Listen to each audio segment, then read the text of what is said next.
Hello, students. Welcome to lesson 2 of unit 2. Remember, we're kind of jumping around in the book at this point. Today we're going to cover natural law, which is in chapter 5, and it's on pages 184 through 206. If you recall from last lesson, we talked about, we reviewed the nature of sin, and we also talked about the parts of the moral act. And now we're going to start getting into how do we know if the moral act is right or wrong.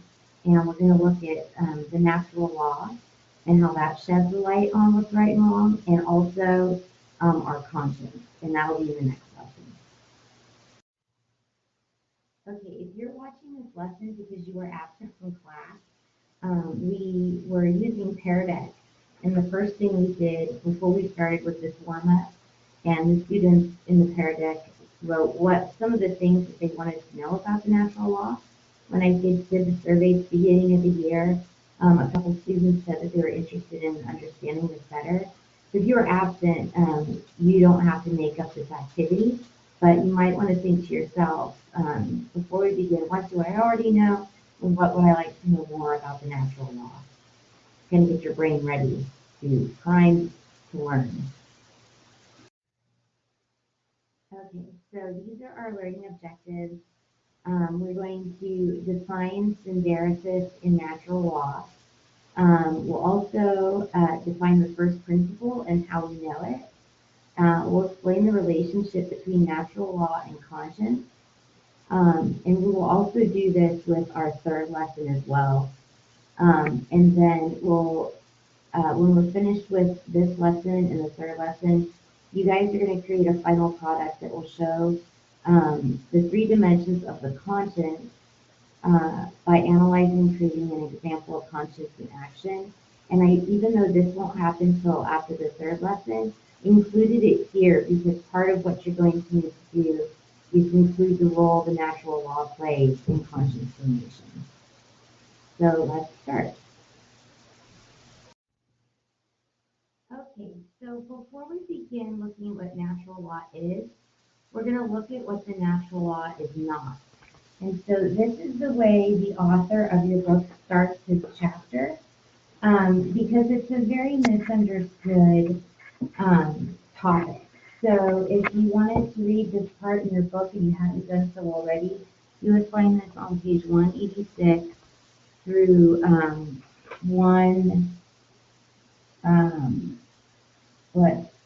through 189. So he starts off by saying it's not a preference for natural things over man-made or artificial things. So he talks about sort of like the back to nature movement, and some people will, not eat foods that are maybe genetically modified because it's not quote unquote natural. But that's not what we're referring to when we're talking about natural law.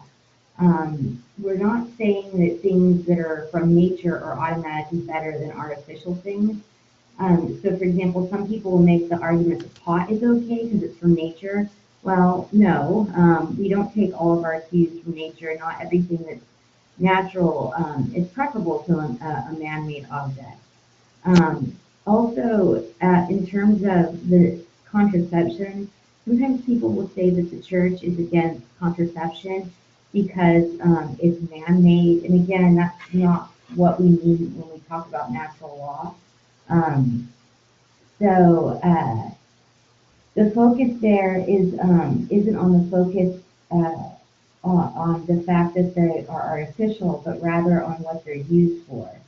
So we use a lot of artificial things like automobiles, pacemakers, calculators, because they're good for those purposes. But what natural law means is it's about the idea that things were made for a certain end, not that natural things are better than man-made things. So the next point is it's not the same as the instincts of animals in nature. So the animals have instincts, and so that leads them to the goods that are created for animals. So for example, it's good for cats to have, they have a instinct to eat meat, and that's good for them. Whereas cows have an instinct to eat grass, and that's good for them. But human beings aren't the same as animals. We're not going to judge what's good for a human by what's good for an animal. Rather, reason is what's good for human beings. So we're not governed by instincts. Certainly, we do have instincts and drives because we are animals, but we're not just like any other animal. We're a rational animal, and just because animals do certain behaviors doesn't mean that we're going to do it. God's plan for animals isn't the blueprint for human behavior.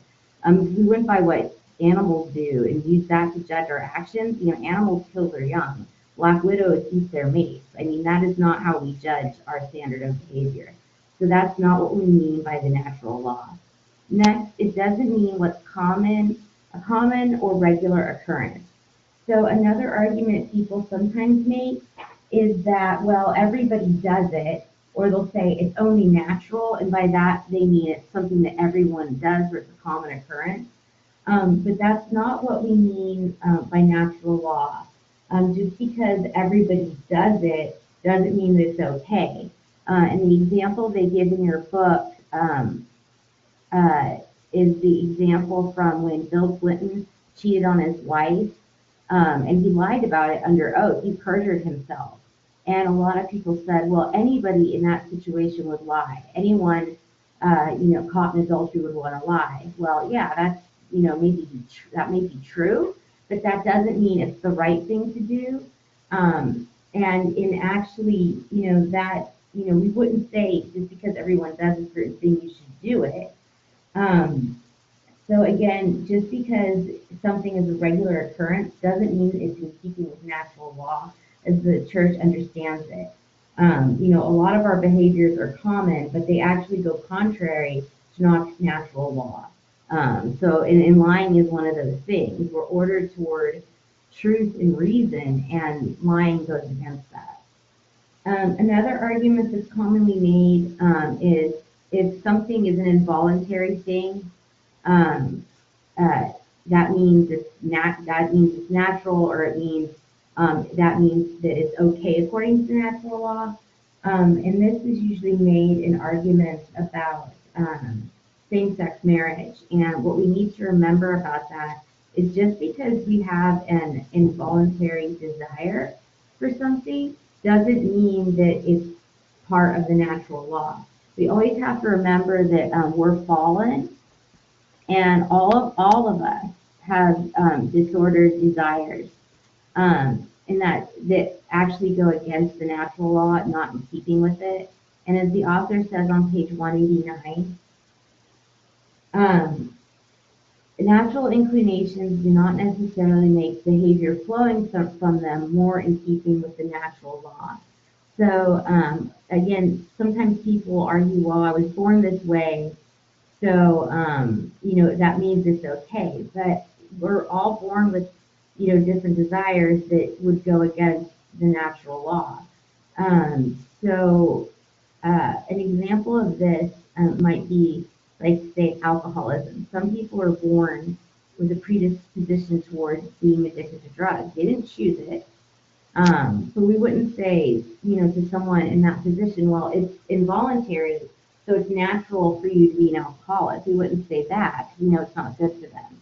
So the same goes for other natural inclinations and desires. And then we also must always remember we have free will.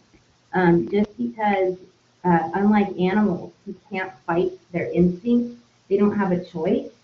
Human beings have free will, and we can make rational decisions, and we can make choices about our behavior. And so that's an important thing to remember. Um, can't really, well, I guess we sort of do fight gravity um, when we fly, but it's not the same as an instinct in a person. We have free will, and we can make choices about our behavior. So that's some of the ways we should not misconstrue natural law. So let's talk about what the natural law is. So in looking what the natural law is, we're going to start with a video about St. Thomas Aquinas. This is a video that focuses on how important St. Thomas's natural law understanding was for all philosophy, secular philosophy, not just religious philosophy. So I'll play the video next. Please take notes. And there's a question after the video that you'll be asked to answer. If you are absent, you'll be excused from it, but do make sure you take notes.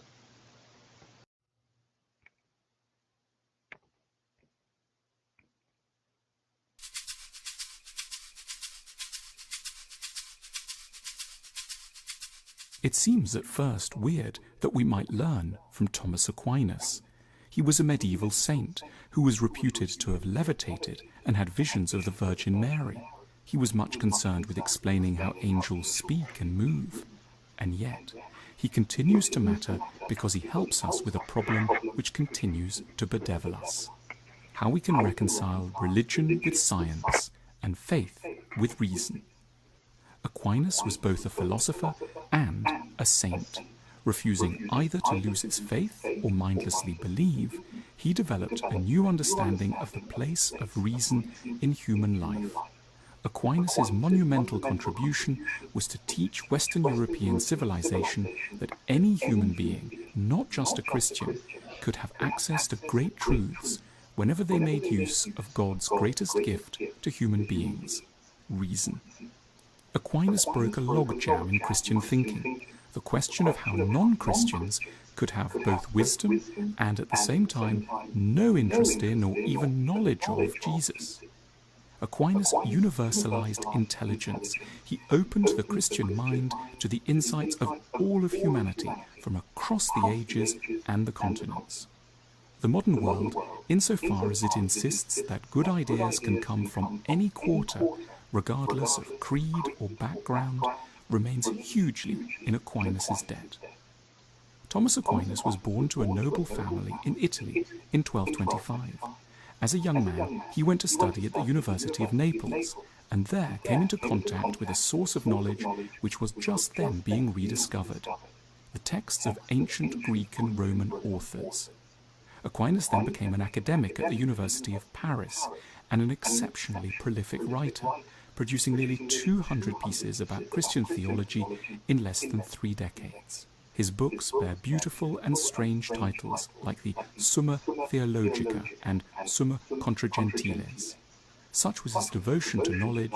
Even at the moment of his death, at the age of 49, Aquinas is reputed to have been in the middle of writing an extended commentary on the Song of Songs. After he died, he was canonized in the Catholic Church and is now the patron saint of teachers. Aquinas' starting point was that some of the world's greatest thinkers have not been Christian, but this didn't bar them from having huge insights, because, as Aquinas proposed, the world can be usefully explored through reason and not just through faith. To explain how this could work, Aquinas brilliantly proposed that the universe and all its dynamics operate according to 2 kinds of law: secular, natural law, and religious, eternal law.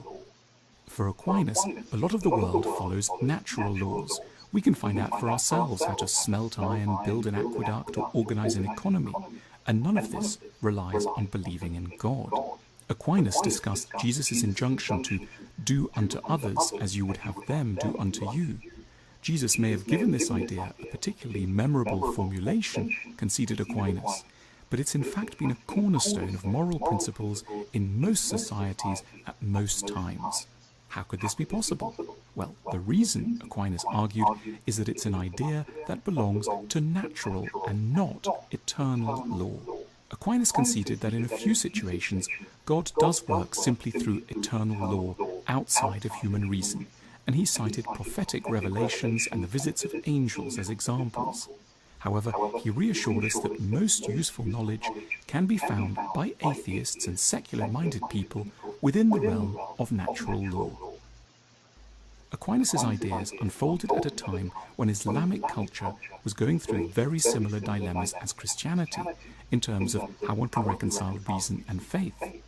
For a long time, the Islamic caliphates in Spain, Morocco, and Egypt had flourished by being open to knowledge from all over the world, generating a wealth of new scientific ideas and philosophy.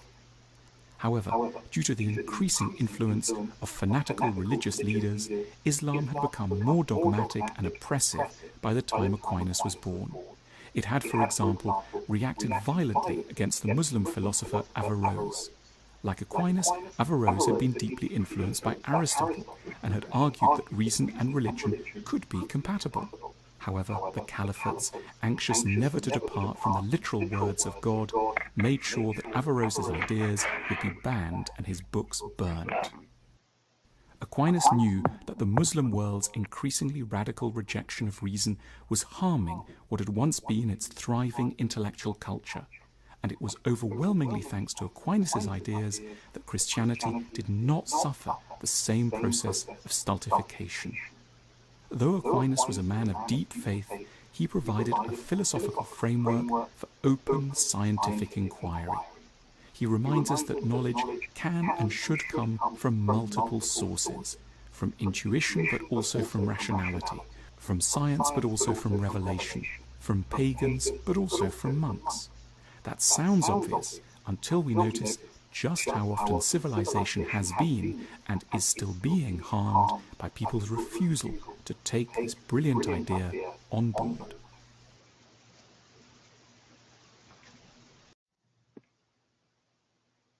Okay, so if you had been in class, what I would ask the students to do now is what's on this slide, draw conclusions. So what conclusions can you draw from what was said in the video? So let's just review, and I'll add a little bit more to what they said in the video. So Thomas Aquinas' whole idea of natural law is the natural law is basically the way it's expressed in like the catechism is it's written on our heart. And it can be known to us through reason alone. So this is, answers the question, can someone who doesn't believe in God, who doesn't have the guidance of like the moral laws of the Ten Commandments that were revealed through God, we would say yes. And basically what Thomas Aquinas argues with the natural law theory is God created the world according to natural laws. So God made certain things good, certain things good for his creatures. So, for example, cats. Cats are ordered to meat. It is, meat is what makes cats healthy. So, and that's why a cat has a desire for meat. So, we have this instinctive, intuitive desire for what's good for us. But human beings, like I was saying before, are different from animals because we also have reason. And so we're all designed to see things as good. And we can know from the natural law, using reason, what is good for us. And so the most basic good, the most basic law is synderesis. And that means do good,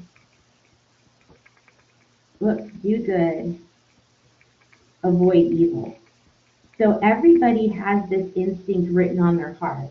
And actually, if you go to the catechism and you read what the catechism says about the natural law, if you look at the catechism, and I'll give you this handout in class, number 1956, in describing the natural law, they write, the natural law present in the heart of each man and established by reason is universal in its precepts, and its authority extends to all men. It expresses the dignity of the person and determines the basis of his fundamental and rights and duties. And this is a quote from Cicero. So the girls taking Latin, you guys know Cicero. He's the great hero, scholars of Latin, yes? Cicero, and they're quoting Cicero in the Catechism. Of the natural law, he writes, for there is a true law, right reason. It is in conformity with nature, it is diffused among all men, and it is immutable and eternal. Its orders summon to duty, its prohibitions turn away from offense. To replace it with the contrary law is a sacrilege. A failure to apply even one of its provisions is forbidden, and no one can abrogate it entirely. So again, the natural law, what we're saying, is written on our hearts. There's this basic sense of do good, avoid evil. And that is a notion called synderisis. That's everyone knows inside their heart, do good, avoid evil. So then that, begs another question. Well, what is the good? Let's take a look at that by looking at a demonstration of the natural law. Okay, so this is what the natural law is. In a minute, I'll give a further demonstration. It's what human reason can discover about human nature. About human nature and its moral duties independent of God's revelation. So again, this is written into the fabric of human nature. When we study Aristotle, we talked about how he argued that we all have a telos. So the telos of man is to use reason, and that's what's going to help us to find what's true and good for ourselves. And so natural law is about understanding what makes what would be the good for human beings. And again, we're not judging this by instinct alone or only things that are natural as in not man-made.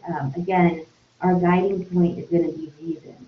And so here's a quote from your book from 192. To believe in natural law is to believe that when people are using right reason, that was Cicero's word, remember? Using their reason properly, they will discover and uncover the objective and eternal law that God has laid down for them to follow. And again, if you want to, you could take God out of it. This is something that is, you don't need God to acknowledge. But again, it's not something we're making up. Remember the idea of this isn't subjective. Subjective means it's your own personal opinion. We discover truth through the use of reason that are written into the fabric of creation, written into the fabric of human nature. That's what the natural law is about. We can look at the nature of a thing and say, look at, what is the eye? The eye is for seeing. We don't need God to tell us that. We can see that by looking at reason and observing the nature of the eye. The eye is for seeing. So that's sort of what we're talking about when we talk about natural law. And as it says here, it's universal, permanent, and unchanging throughout history. And that's a really important part, because again, one of the problems with if you're going to judge what's right and wrong by purely subjective standards, or even just by legal standards, you're going to get into trouble. Think about during World War II, when the Nazis after World War II were prosecuted for their crimes at Nuremberg. Well, they argued, well, you can't prosecute me. I didn't do anything wrong, because everything that the Nazis did during World War II was perfectly legal. They had enshrined into law their hatred. And so what happened at Nuremberg is the lawyers who were charging them with their war crimes made the natural law argument. They said, no, what you did, you should have known was wrong. I have an article here by Dr. Chad Paholchek, who is a bioethicist with the Catholic Bioethics, I think it's Catholic Bioethics Institute, Catholic Bioethics Center. In looking at the example of the Nuremberg trial, he points out that most of their actions were recognized as being legal under the judicial system of the Third Reich. They were ultimately found guilty, nonetheless, of violating a higher law to which all nations and principles are subject. Sir Hartley Shawcross, the British prosecutor, stressed that there could be no immunity for those who obey orders which, whether legal or not in the country they were issued, are manifestly contrary to the very law of nature from which international law is governed. So again, the only standing on which you could prosecute the Nazis for their war crimes was on a natural law basis. So let's take a little look at a demonstration of sort of the reason behind how the way natural law works. So I'm gonna go to the next page and give you a demonstration. Okay, so remember we said synderesis is the first kind of overarching principle: do good, avoid evil. And again, this is written into the heart of every person. We all have this instinct. As theists, as Christians, we believe it comes from God, ultimately, but even an atheist would admit, yes, this is a basic understanding of the natural law.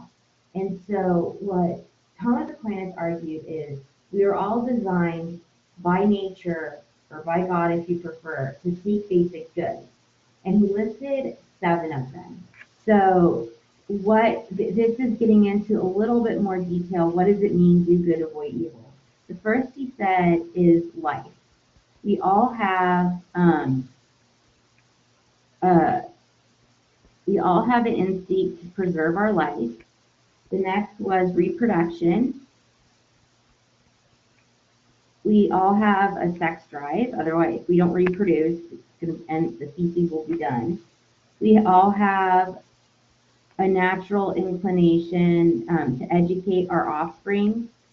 And this would be true of animals too. So humans educate their offspring to be good humans. Cheetahs educate their offspring to be good cheetahs. Number 4 would be to seek God. So there's a reason why we have this draw to the spiritual life.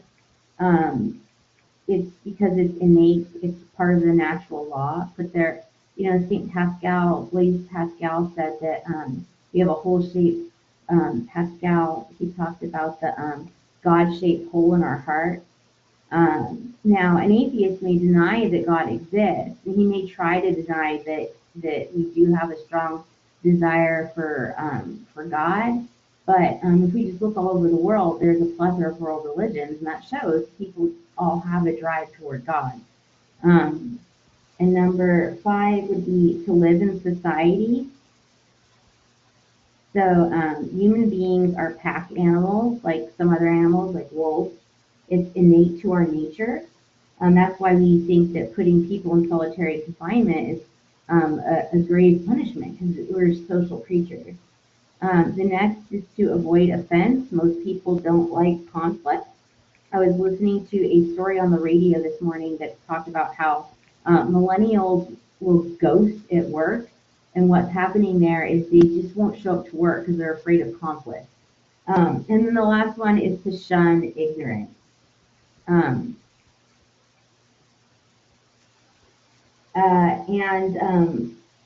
For that one, that would be we always have a drive to learn more, and there's this idea that we're not satisfied. We keep moving toward a greater and greater good. So these are the basic goods that we're all ordered toward, and most, even if you don't believe in God, we can agree on these. And so these are known by instinct alone. This is something, and for Thomas Aquinas, instinct, the reason isn't just intellectual. It's an intuition, a common sense. And so the way the natural law can help us, we could go from, say, the first principle. So I want to preserve my life. So I value my life. And from this, remember where we talked about how natural law can be the basis of right? and the basis of laws. So if I value my life, that's this first principle, to preserve life, the survival instinct. I value my life, and I can see that your life is like mine, or you're a human like me. So from that, I can come to the conclusion that because you're like me and you value your life, um, I shouldn't kill you. So that goes to a negative law against killing. And from there, we get actual norms and commandments: do not murder. And that's the fifth commandment. So you can see how you can use the natural law and start with these basic principles, and from there you can reason down the laws we actually have today. So this demonstrates that if we use the reasoning of natural law, you could come to the conclusion of rules like the Ten Commandments without even invoking God. We all have an innate instinct to value our life. I know that you're a human being like me. I value my life. That means you value your life. And so that means, I shouldn't kill. I don't want to be killed, so I shouldn't kill another person, which leads to the actual law: do not murder. So we go from basic natural law, sort of intuitions and instincts, down to actual moral norms. So that's sort of how the natural law works. So let's go to the next slide. Okay, so I'm going to give you a handout from the Catechism that has more on the natural law. I'm also going to give you this homework too. It's an article on the conscience from St. Mary's Press with questions. And so this you need to do for homework and bring it back, and we'll review it next time. They will also talk about the natural law in this article and how it relates to conscience and the revealed law. So one of the problems with the natural law is our reason was clouded by the fall.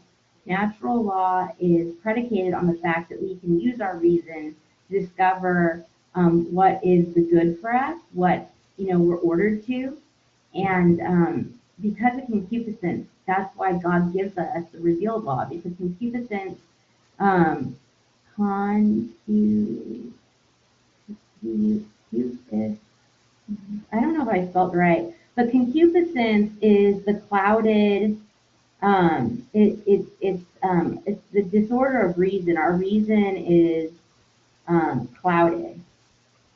And that's why we need the revealed law to help us,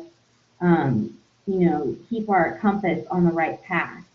Now, that will be your homework, and it's a hard copy. So if you're absent, you need to get those copies from me. Now, before you leave today, your exit ticket is on. I'm going to give you a card or a small piece of paper. What I want you to do is look at those 7 principles I gave you. Not preservation of life, because we already did that one, but the instinct to reproduce, to educate, to seek God, to live in society, avoid offense, or shun ignorance. Start with the basic natural law principles, and from that, see if you can reason down to some of the laws or rules we have in our society, or some of the teachings of the church, how they can be derived through deductive reasoning from the natural law. And so it's okay if it's not right. What you're going to do is try it out. When you're finished, compare it with a friend, ask for suggestions or improvements, initial each other's cards, and then check in with me with your cards, and I'll see how you're doing with the natural law. If you have any questions, just let me know. Thank you, and I will see you in the third lesson.